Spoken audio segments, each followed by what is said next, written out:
भगवंताचं जे श्रवण मनन आणि निधिध्यासन आहे ते 12 स्कंदामध्ये वर्णन केलेलं आहे. 10व्या स्कंदामध्ये देवगुरु महाराज म्हणतात 10वा स्कंद जो आहे दशम स्कंद हा भागवतामध्ये अत्यंत श्रेष्ठ मानला जातो, उत्तम मानला जातो, सार मानला जातो.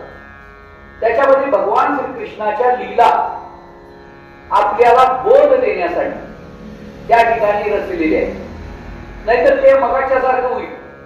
कशासारखं? सगळं मांडून बसले साहित्य पण जेवणच केलं नाही. तसं हे साहित्य संतांनी हरिपाठ असू दे, ज्ञानेश्वरी असू दे, गीता असू दे, भागवत असू दे, उपनिषद असू दे, हे सगळं संतांनी साहित्य तुम्हाला दिलेलं आहे. पण तृप्ती झाली का असा जर प्रश्न संतांनी केला तर काय उत्तर देणार? तृप्ती झाली या जैसी साधने सरती आपैसी. तृप्ती झाल्यानंतर समाधान आपल्या अंतःकरणामध्ये चेहऱ्यावर प्रगट व्हायला पाहिजे. ते आपल्या अंतःकरणामधलं समाधान हेच आपल्याला भगवंताचं दर्शन झाल्याचं चिन्ह आहे. ते जर नसलं तर मग मात्र काय? सगळं केलं पण अजून आम्हाला ते प्राप्त झालं नाही. म्हणून आपल्याला त्या दृष्टीनं कथामृताचं सेवन करायचं.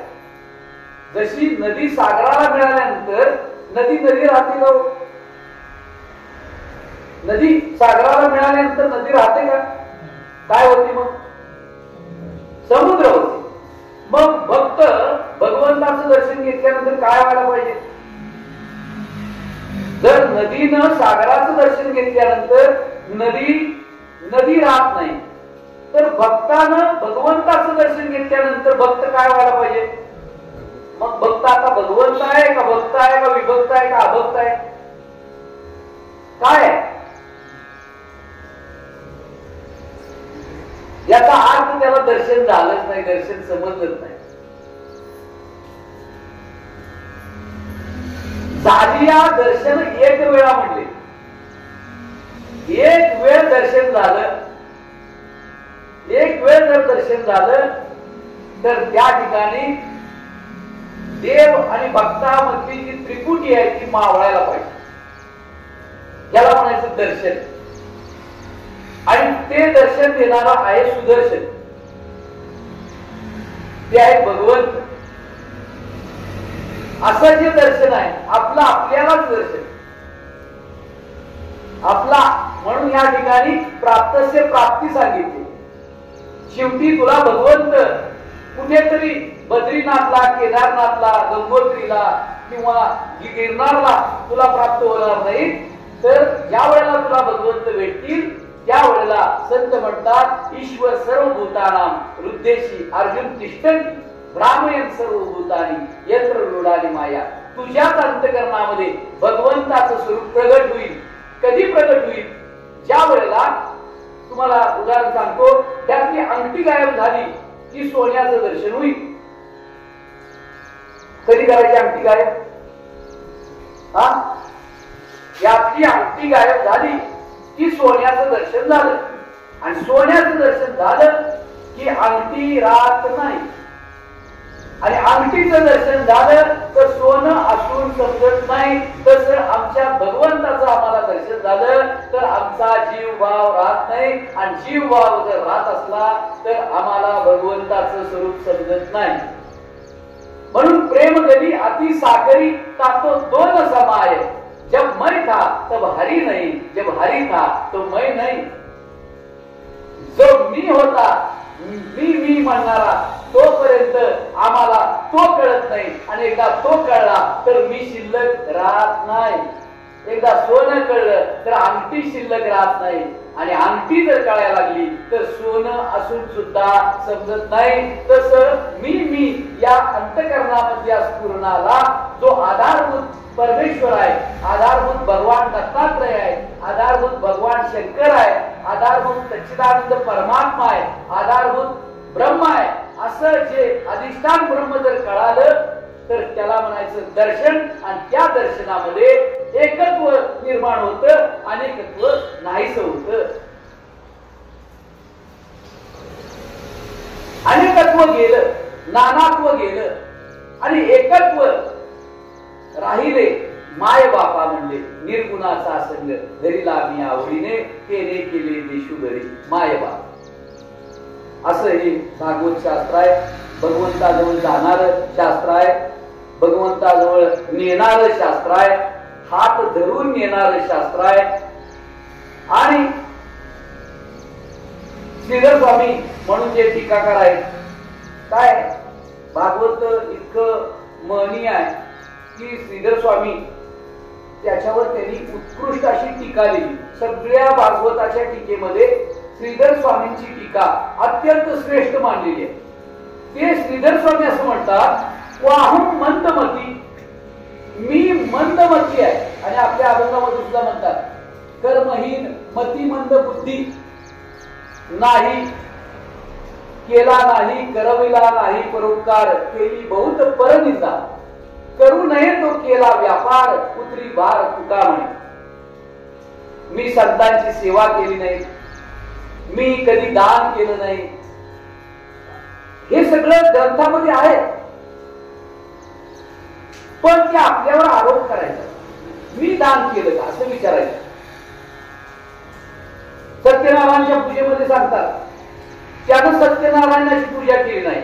आपल्याला विचारायचं आहे, मी सत्यनारायणाची पूजा केली का? कोणतीही नव्हे, घरातली नव्हे. जो सत्य नारायण आहे, ज्याचा कधीही अभाव होत नाही, जो नित्य आहे, त्या सत्यनारायणाची मी पूजा केली का असं विचारायचं आहे. माझ्या घरामधला नारायण मूर्तीतला आहे, त्या मूर्तीला आरंभ आहे, त्या मूर्तीला शेवट आहे. पण त्या मूर्तीमध्ये जे अस्तित्व आहे त्याला ना आरंभ आहे, ना शेवट आहे, ना मध्य आहे. आदि मध्य अंत अवघा हरी एक, एकच अनेक हरी करी, एकच तत्व. काली होत, आजही आहे आणि उद्याही आहे. एकच तत्व भूतकाळी होत, भविष्यकाळी आहे आणि वर्तमान काळी तेच आहे. असं ते तत्व आहे, याचं आपल्याला श्रवण करायचं आहे. म्हणून भागवताची सुरुवातच केलेली आहे, सच्चिदानंद हे मूर्त आहे म्हणजे. जगत उत्पत्ती हेतवे, सच्चिदानंद मूर्त आहे, जगत उत्पत्ती हेतवे. श्रीकृष्णाय, श्रीकृष्णाय तापत्रय विनाशाय, श्रीकृष्णाय वयम नुमः. सच्चिदानंद ओम सच्चिदानंद रूपाय विश्व उत्पत्ती हेतवे तापत्रय विनाशाय श्रीकृष्णाय वयम. वयम म्हणजे आम्ही. काय हे संस्कृत मधले सगळे श्लोक आहेत आणि आपल्याकडे मराठी बोलता येत नाही, तर संस्कृत कुठलं येणार? तरी आपण बघितलं का दिवसात मी माझ्या वाणीने काय बोलतो ते जरा बघा. सकाळपासून संध्याकाळपर्यंत जरा आमची वाणी काय बोलते. बोलू ऐसे बोल ते ग्रंथात आहे. जेने बोले विठ्ठल डोले ते ग्रंथात आहे. वृक्षवती आमासोयरे वनचरे पक्षी सुस्वरे आळविती ते ग्रंथात आहे तुकाराम महाराजांच्या. पैल तोगे काहू कोकत आहे, अमागरी धन शब्दांची रत्ने ते ग्रंथात आहे. आमच्या ग्रंथात काय काय कोल्हापूरच्या ग्रंथात सकाळपासून संध्याकाळपर्यंत जो आमच्या ग्रंथाची पानं निर्माण होतात त्या ग्रंथात काय? शिव्या, निंदा, चारी, क्रोध, मान, अपमान हे आमच्या ग्रंथात आहे. काय आम्ही ग्रंथ काय लिहितो रोज? हा लिहिला व्यासानी, तूही व्यास आहेस. व्यास काय? आमचे महाराज म्हणायचे व्यास म्हणजे काय? व्यास म्हणजे जे वर्तुळ असतं त्याच्यामध्ये काय असतं? केंद्र. त्या केंद्रकापासून एका बाजूला जातं त्याला काय म्हणायचं? ताई काय म्हणायचं त्याला? केंद्रकापासून वर्तुळात छेदणारी जी रेषा आहे त्याला काय म्हणायचं? त्रिज्या. काय म्हणायचं? त्रिज्या. आणि केंद्रापासून दोन्हीकडे समान जाणारी रेषा आहे त्याला काय म्हणायचं? व्यास. नाही माहिती? केंद्रापासून दोन्हीकडे समान जाते ती काय आहे? व्यास. आणि केंद्रापासून एकीकडे जाते ती आहे त्रिज्या. जो एकीकडे जातो त्याची त्रिज्या तिरपट उडते आणि जो समान राहतो तो व्यास होतो. व्यासांना महत्व काय आहे? तर व्यासो उच्चिष्टम जगत. कारण का? व्यासांनी काय सांगितलं? जो समान आहे, विटेवर ज्याची पाऊले समान, त्या समान असलेल्या, समत्व असलेल्या योगाचं, भक्तीचं, ज्ञानाचं, कथेचं वर्णन या शास्त्रामध्ये केलेलं आहे. आणि म्हणून हे भागवत शास्त्र पुराण नाही तर त्या पुराण पुरुषाचं समान स्वरूपाचं अस्तित्व असलेलं गायन म्हणजे हे व्यासांचं उद्गीत आहे. आमच्या जीवनामध्ये व्यास कधी प्रगट होणार? माऊली आता आपण समान आहोत का विषम आहोत? आणि विषम धून सांगितले म्हटला तुम्ही. कीर्तनामध्ये म्हणतो विषम धून सांगितले आणि विषम आपल्याला म्हणतात सम विषम. परेड विश्राम, परेड सावधान, है ना? है ना? मग आमची परेड सावधान आहे का? त्या विश्राम आहे ना? विश्राम आहे ना सावधान आहे? कधी आम्हाला विश्राम आहे? आम्हाला विश्राम आहे का? आणि आम्हाला सावधानता तरी आहे का? शुभमंगल सावधान म्हटलं, आमच्याही लग्नात म्हटलं, तुमच्याही लग्नात म्हटलं, आणि आता इथनं पुढे लग्न होणार आहे त्यांच्याही लग्नामध्ये सावधानच म्हणणार आहे. सावध वारे, सावध वारे म्हटलं. दास हरीचे वारे. अरे हे काळ खायला लागलाय, आयुष्य खायला लागलाय, तुम्ही सावध व्हा. आम्ही सावध आहे? 6 जण आमची वध करायला लागल्या, 6 जण वध करायला लागल्या, 6 असुर आमच्यावर अटॅक करायला लागल्या, 6 जण वध आमचा करायला लागल्या, तरी आम्ही सावध नाही. आम्ही बेसावध आहे. अशा या बेसावध असलेल्या जीवाला सावध करण्यासाठी, काळाचं सावध न होण्यासाठी हे भागवताचं श्रवण आहे. नुसतं श्रवण करून भागत नाही, चपला घालून घरी जाऊन चालत नाही. भागवताच्या श्रवणामध्ये अत्यंत मनाचं कान करून षडलिंग युक्त श्रवण केल्यानंतर त्या भागवताचं मनन करावं लागतं आणि परीक्षितासारखं मनाचं कान करून भागवत ऐकावं लागतं. मी असं ऐकलं महाराज, 2.5 दिवस तो उठला नाही. परीक्षित राजा शुकदेव सांगत होते, अरे जरा बाहेर जाऊ नये, तुझे देहकर्म करू नये. मला म्हणजे देहकर्म काय मला माहितीच नाही. आता मला या देहाचं कर्म काय आहे ते खाणं पिणं असेल, मलमूत्र विसर्जन असेल, डोळ्याचा विषय असेल, कानाचा विषय असेल, पोटाचा विषय असेल, मला काही माहीतच नाही. मग तो शुकदेव सांगायला लागल्या, परीक्षित राजा ऐकायला लागल्या. मनाचं, इंद्रियांचं, सर्व इंद्रियांची वृत्ती मनाच्या ठिकाणी येऊन मनाची वृत्ती त्या सांगण्यामध्ये किती एकाग्र झाली असेल. आणि आमची वृत्ती आता इथे बसलो आपण 10-20 जण, कुठे गेली वृत्ती काय माहितीये?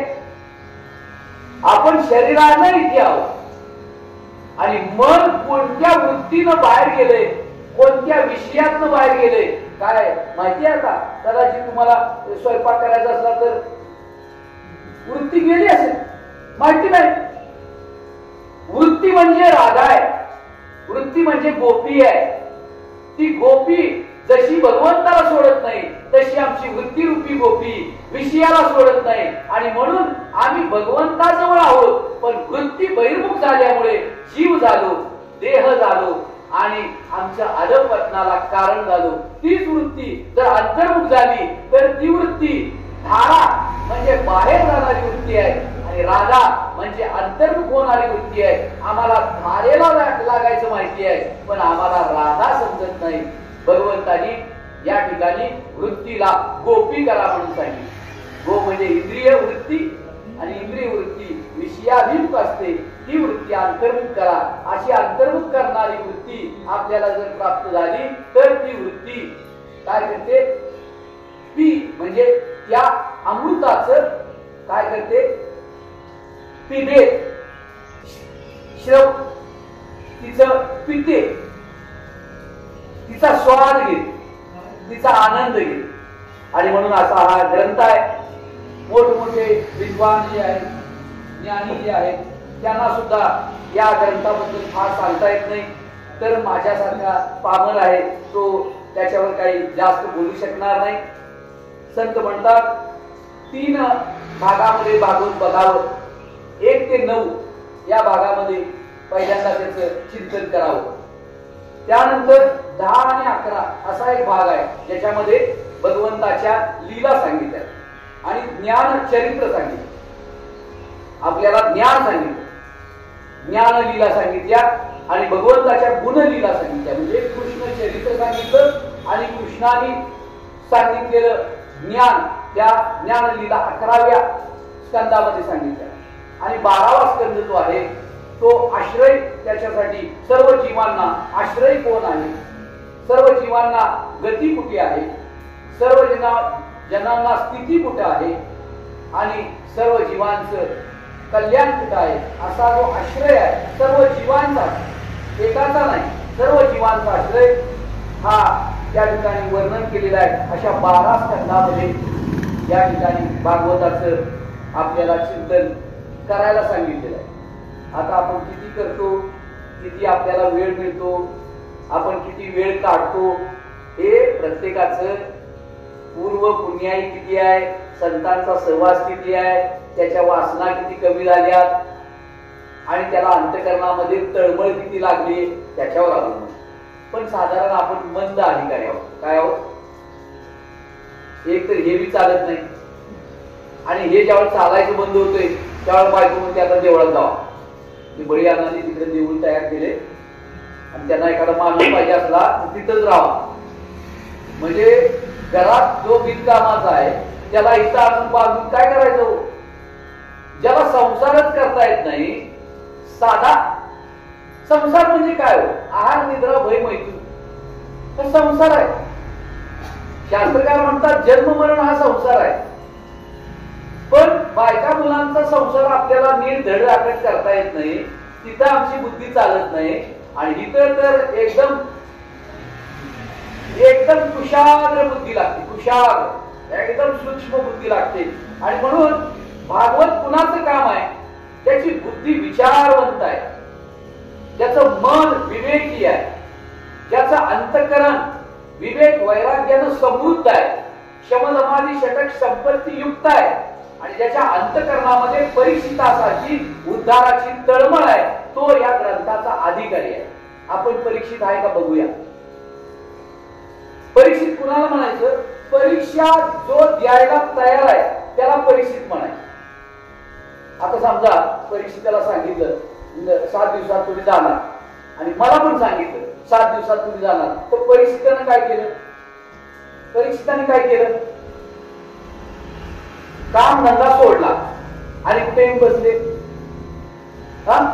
कथेला येऊन बसले. हो, श्रवणाचे विषय बैसावी येऊन साम्राज्य म्हणून सुखी नांदे, नामा म्हणे ग्रंथ श्रेष्ठ ज्ञान देवी एक तरी होवी. समजा आपल्याला सांगितलं 7 दिवसात आपली लाईफ जाणार आहे, तर तुम्ही काय करा? मी काय करणार? पहिले बँकेत जाणार, पतसंस्थेत जाणार, कुणाला उधार दिला असेल त्याच्या दारात जाणार. काय करणार? काय सोडणार आहे? परीक्षित राजा होता. हो, आम्ही राजे नाही आहे. आमची संपत्ती काय? त्यानं एका क्षणामध्ये संपत्तीचा त्याग करून त्याच्यावर तुळशीपत्र ठेवून 7 दिवसात मला उद्धार करून घ्यायचा आहे. आणि आता तर सांगा, त्याला जसं 7 दिवसामध्ये मृत्यू सांगितला, आपले 7 दिवसात कुठलं तरी नाव आहेच की. सोमवार, मंगळवार, बुधवार कुठला तरी एक वार आपल्याला सोम तरी असेल, नाहीतर पण त्या 7 दिवसामध्ये परीक्षितांनी निष्कर्ष काय दिला? काय निष्कर्ष दिला? आता म्हणजे तक्षक आला तरी येऊ दे, आता काळ सर्प आला तरी येऊ दे, आता तो मला आता तो मारू शकत, कुणाला मारू शकत नाही? देहाला मारू शकत नाही का? देहाच्या आतमध्ये असलेल्या तत्वाला कधीही नाश नाही असं ज्यांनी जाणलं ते सांगतात की काळ देहाशी आला खाऊ, आम्ही आनंदाने नाचू गाऊ. देहाला नाश आहे, पण देहामध्ये असलेलं जे तत्व आहे, जे अविनाशी अस्तित्व आहे, ते मी आता समजून घेतलेलं आहे आणि ते माझं स्वरूप आहे. त्यामुळे काळ आता माझ्यावर काहीही करू शकत नाही. असं परीक्षितांनी जसे उद्गार काढले तसे आम्ही उद्गार कधी काढणार, हा आमचा विषय आहे.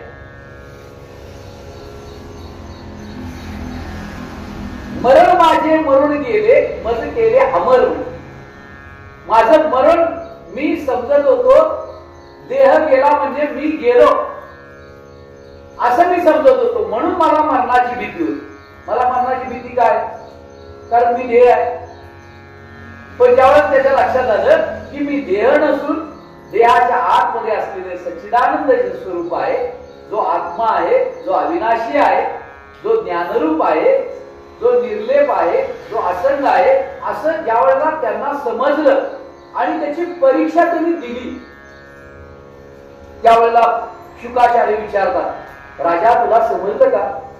राजा तुला समजलं का? राजा तुला समजलं का? तू आता निर्भय झालास ना? त्यावेळेला राजा सांगतो, हो मी आता निर्भय झालेलो आहे.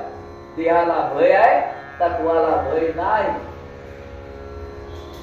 हे लोणियाची मुंडी, देह तो पाचाचे झाले, ते कर्माच्या गुणी गुंतले, बहुतसे चाकी सुधरे जन्म मृत्यूच्या, हे काळा नळाच्या तोंडी घातली लोणियाची उंडी, माशी पंख पाकळी तवरी सरे. त्या देहाची ही दशा, एक आत्मा तो एक ऐसा, जो नित्य सिद्ध आपैसा अनादि. आत्मस्वरूपाला नाश नाही. आम्ही आत्मस्वरूपाच्या ठिकाणी राहत नाही, आम्ही देहाच्या ठिकाणी राहतो. तुकाराम महाराज काय म्हणते? आम्ही जातो आमच्या गावात. आणि आम्ही तर म्हणतो तुकाराम महाराज देऊ गावात आहे, आणि तुकाराम महाराज म्हणतात आम्ही जातो आमच्या गावात. पण तुकाराम महाराजांचं गाव नक्की कुठलं? देहूगाव का देवगाव? मग देहूगावातनं देवगावातनं जायचं असलं तर फक्त ह काढायचंय. काय करायचंय? हचं हनन करायचंय, म्हणजे अज्ञानाचं हनन करायचंय. आणि राहतो तो मग काय? देव म्हणजे देव. आणि तो देव जो आहे त्याच्यातला व गेला, त्याचं श्रेष्ठत्व गेलं.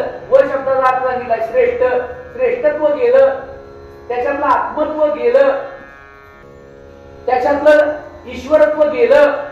आणि देहाचा ह लागला की मग देहाचं अशाश्वतत्व, विनाशत्व, नश्वरत्व आम्हाला चिकटते, त्या देहाला चिकटते, ह चिकटते.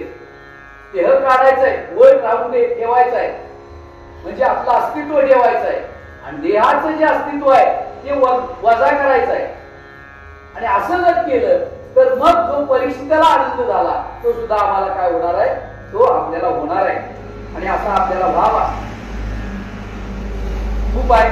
पण आजचा हा एक पहिला दिवस आहे आणि अण्णांनी सांगितलंय एक अर्धा पाऊण तास बोला. त्याप्रमाणे हे भागवत महात्म्य त्याला आपण सुरुवात केलेली आहे. हळूहळू प्रत्येक स्कंदामधल्या थोड्या थोड्या ज्या कथा आहेत, जे काही थोडे थोडे सिद्धांत आहेत, त्याच्यामधून आपल्या जीवनामध्ये काही लाभ होईल अशा सिद्धांताची आपण ओळख करून घेऊया आणि आपलीच आपण काय करायचे? उद्धार करून घ्यायचा. हे आपल्याला सगळे विषय आता हे देऊळ आहे. मग देऊळ आहे ती आपल्या बरोबर येणार का? हे देऊळ आपल्याबरोबर येणार का? नाही. मग या देवळाचा उपयोग आहे का? बोला की गाबत आहे नाही. अहो बसायला मिळालंय की इथं का रस्त्यावर बसतात? मग हे कुणी निर्माण केलं? कुणी निर्माण केलं? हे कुणी निर्माण केलं? हे तुम्ही नाही. मग कुणी निर्माण केले? पण निर्माण तर झाले नाही. तो एक प्रश्न वेगळा आहे. पण जे भगवंतानी हे तुमच्या सगळ्यांच्या माध्यमातनं, अण्णांच्या माध्यमातनं हे निर्माण झालं की अण्णा बरोबर घेऊन जाणार आहेत काय? का काका बरोबर घेऊन जाणार आहेत? मग हे कशासाठी दिलंय? हे इथे येऊन बसण्यासाठी, सत्संग करण्यासाठी, श्रवण मनन करण्यासाठी. इथे काय चाड्या करत बसायला दिलेलं नाहीये.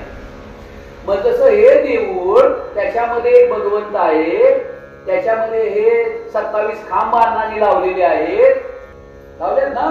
तसं हे पण देऊळ आहे आणि ह्याच्यामध्ये भगवंत आहे. मग जसं इथं चाड्या करून चालत नाही, तसं इथं बी चाड्या करून चालत नाही. इथं नामस्मरण करावं लागतं आणि इथं बी नामस्मरण करावं लागतं. इथं या देवळाची देवता कोण आहे? कोण आहे? अहो या देवळाची देवता कोण आहे? दत्तात्रय. मग दत्तात्रय कुठे आहेत? देवळात आहेत. मग देवळात जर दत्तात्रय नसले तर याला काय म्हणायचं? काय म्हणायचं? तुमच्या घरात दत्तात्रय आहे का? तुमच्या घरात जर दत्तात्रय असते तर तुमचंही घर देऊळ झालं असतं. पण तुमचं घर देऊळ झालं नाही. काय झाले? मग घर झाले. काय झाले? शेवटी घर लागते. आणि हे जे घर आहे आपलं ते कधी देऊळ? तुम्हाला ते आपण माहिती देवाचे मंदिर. ते काय आहे? कुणाचं मंदिर आहे? मग या मंदिरात मुख्य कोण आहे? अहो देव आहे हो.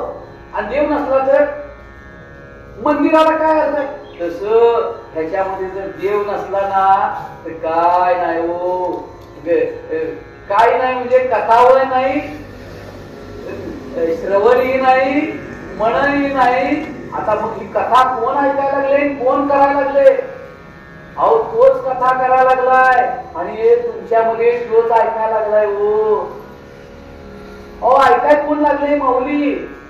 तुम्हाला आता बसवलंय का बसलाय? तुम्हाला बसवलेलं नाही, नंतर बसवायचं आहे. आता तुम्ही बसलाय. अहो बसलाय कुणामुळे बसलाय? अहो ते बसत नाही, नंतर ताट होतंय. मग ताट झालंय ते लक्ष नाही मेल्याचं. तसं आम्ही जर आयुष्यामध्ये ताट जर असलो तर समजायचं आम्ही मेलोय. आणि नम्र असतो तर समजायचं आमच्यातला देव जागृत आहे. म्हणून इथं आल्यानंतर ताटपणा जावा म्हणून अण्णांनी 7 पायऱ्या उतरून या म्हणून सांगितलं आणि 7 पायऱ्या चढून या म्हणून, चढून जावा म्हणून सांगतात. म्हणजे भगवंताची भेट होईल म्हणून सांगतात. मग हे कधी आम्ही विचार करणार? जसं त्याच्यामध्ये एक खांब आहे तसं ह्याच्यामध्ये एक खांब आहे. त्याच्यामध्ये 27 आहेत. याच्यामध्ये संत म्हणतात ये बंगला बड़ा है न्यारा, इसके बीच में है खांबा, वो है बड़ा अचंबा. ह्या बंगल्यामध्ये खांब आहे आणि तो खांब असा आहे की तो मोठा अचंबा आहे. याच्यामध्ये 27 खांब आहेत. याच्यामध्ये संतांनी सांगितले याच्यामध्ये 24 84 काय त्यांनी सांगितले 84 सूत्र सांगितली म्हणा, विभाग सांगितले म्हणा. त्या सूचनेनंतर सांग 21 स्वर्ग आहेत. 84 21 स्वर्ग आहेत. म्हणून ते 21 स्वर्ग ह्या मणक्यात बसवले. गुरुने माझी मज मजला दाविली काशी, ती आहे मज पाशी. मज पूर्वेवरून काढिले, पश्चिम पंथे चालविले. 21 स्वर्गावरती नेले, मूळ कीर्ताशी. गुरुने दाविली मज मजला काशी, ती आहे मज पाशी. असं हे सिद्धांत, दृष्टांत, धादांत. कारण काय, पहिलं काय दृष्टांत, नंतर सिद्धांत, नंतर वेदांत आणि नंतर धादांत. असं सगळं यात भागवतात. दृष्टांत, कुणाला दृष्टांत आवडते ते म्हणते दृष्टांत. काय प्रवचन झालं, काय झालं, काय झालं, अहो काय ते रामाचं किती प्रेम वडिलांच्यावर, किती प्रेम आईवर. सवत आई असताना सुद्धा तिने सांगितलं वनात जात भगवंत निघा लागले. मग ते रामाचं प्रेम आमच्या अंतकरणात कधी निर्माण होणार, भरताचं प्रेम आमच्या अंतकरणात कधी निर्माण होणार, गोपींचं प्रेम आमच्या अंतकरणात कधी निर्माण होणार, प्रल्हाद आमच्या अंतकरणात कधी जागे होणार, परीक्षिती आमच्या अंतकरणात कधी निर्माण होणार, आमच्यातला कंस कधी जाणार. बघाय पाहिजे, अभ्यास करायला पाहिजे. नाहीतर मग सांगितलं त्याप्रमाणे काय होईल. स्वयंपाकाचं सगळं साहित्य तयार आहे, पण स्वयंपाकच केलेला नाही. आणि मग खाणार काय, जेवणार काय, आणि तृप्ती कधी होणार, आणि ढेकर कधी होणार. भागवत आत्मानंदाचं पान केल्यानंतर ढेकर घ्यायचं शास्त्र आहे, म्हणजे ज्ञानोत्तर भक्तीचं शास्त्र आहे. ज्ञान झाल्यानंतर ज्ञान गिळून गावा गोविंद म्हटलं. गोविंद समजल्यानंतर मग गोविंदाचं गाणं आहे. आणि म्हणून असं गाणं आपण करायचं आहे, अमृतपान करायचं आहे, आनंदाने जीवन जगायचं आहे. आणि जो स्वतःला आनंद मिळाला तो इतरांना वाटायचा आहे. आणि म्हणून या रे या रे या रे या रे, काय म्हणले, या रे धरू, या रे धरू. अण्णा सत्य बोलवायला आहे. या रे धरू, हरी नाम तारू, भवाचा सागरू, भय नाही.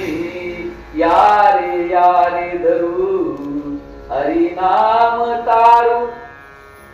साधू संत गेले, आनंदी राहिले, हरी नामी जाहले, कृत्य कृत्य. या रे धरू, हरी नाम तारू. एका जनार्दनी मांडिले दुकार, देतो मोलाविन सर्व वस्तू. या रे धरू, हरी नाम तारू. हे दोन गाणं आहे बरं का, हे दुकान आहे बरं का. हे दुकान काय करायला लागले दिवसभर, गावातली घाण गोळा करायला लागले. म्हणून पहिलं आपलं आत्मकल्याण, हे कल्याण करून घेणार आहे हे दुकान आहे. हे मांडले संतांनी आणि ते श्रवण करण्यासाठी हे दिलेलं आहे दुकान. करते का श्रवण? तुम्ही ऐका रे कान, तुम्ही ऐका रे. म्हणून गजाननाचे कान केवढे आहे, कशासाठी, कशासाठी, टीव्हीतला ऐकण्यासाठी, पेपरातला ऐकण्यासाठी, गावातला ऐकण्यासाठी, राज्यातला ऐकण्यासाठी, भानगडी ऐकण्यासाठी नाही. ज्याच्यामुळे कानाचं सुद्धा तृप्ती होईल, मनाची तृप्ती, बुद्धीची तृप्ती आणि स्वरूपाची प्राप्ती असं होण्यासाठी, श्रवण करण्यासाठी हे भगवंतांनी हे दुकान दिले बरं का.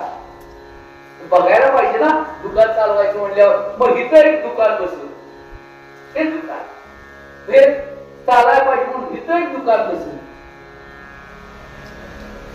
हे दुकान घेऊन आम्ही काय करायला लागलोय विचार करा. आज आपण भरपूर आहे.